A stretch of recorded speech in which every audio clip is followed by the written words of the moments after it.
Kayamkulam Puthuppally CPM local committee അംഗത്തിനെതിരെ KAAPA ചുമത്തി. CB ശിവരാജനെതിരെയാണ് KAAPA ചുമത്തിയത്. നിരവധി ക്രിമിനൽ കേസുകളിൽ പ്രതിയാണ് ശിവരാജൻ.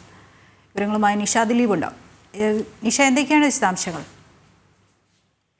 കായംകുളം പുതുപ്പള്ളി ലോക്കൽ കമ്മിറ്റി അംഗമായ CB ശിവരാജനെതിരെയാണ് കാപ്പ ചുമത്തിയിട്ടുള്ളത്. നിരവധി ക്രിമിനൽ കേസുകളിൽ പ്രതിയായ CBയെ കായംകുളത്തെ CPM നേതാക്കളാണ് സംരക്ഷിച്ചു പോരുന്നതെന്നാണ് കായംകുളത്തെ CPMൽ തന്നെ ഉയരുന്ന ആരോപണം. മണൽ മാഫിയ നേതാവായ CB പാർട്ടി ലോക്കൽ കമ്മിറ്റി അംഗമെന്ന നിലയിലാണ് ഓരോ ഇത്തരത്തിലുള്ള ആക്രമണങ്ങൾ നടത്തിവരുന്നത്.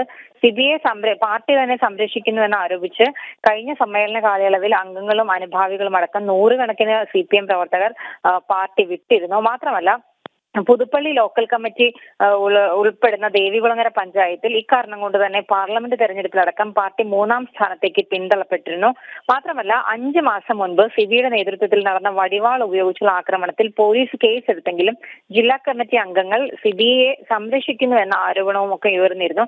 എന്തായാലും അന്ന് പാർട്ടി പ്രവർത്തകരുടെ എതിർപ്പ് കണക്കിലെടുത്ത് പാർട്ടി അന്വേഷണ കമ്മീഷനെ നിയമിച്ചെങ്കിലും ഈ റിപ്പോർട്ടൊന്നും ഇതുവരെ വെളിച്ചം കണ്ടിട്ടില്ല. കായംകുളത്തെ CPM സൈബർ പേജുകളിലടക്കം ഇയാൾക്കെതിരായി നിരവധി ആരോപണങ്ങൾ വന്നിരുന്നു. പക്ഷെ അപ്പോഴെല്ലാം പാർട്ടി നേതൃത്വം ഇയാളെ സംരക്ഷിക്കുന്ന നിലപാട് സ്വീകരിച്ചു എന്നാണ് അവിടുത്തെ പാർട്ടി പ്രവർത്തകർ തന്നെ ആരോപിച്ചിരിക്കുന്നത്. ഇയാൾക്കെതിരെയാണ് ഇപ്പോൾ കാപ്പ ചുമത്തപ്പെട്ടിരിക്കുന്നത്. ദൃശ്യ ആലപ്പുഴയിൽ നിന്ന് നിഷ ദിലീപാണ് വിവരങ്ങൾ നൽകിയത്.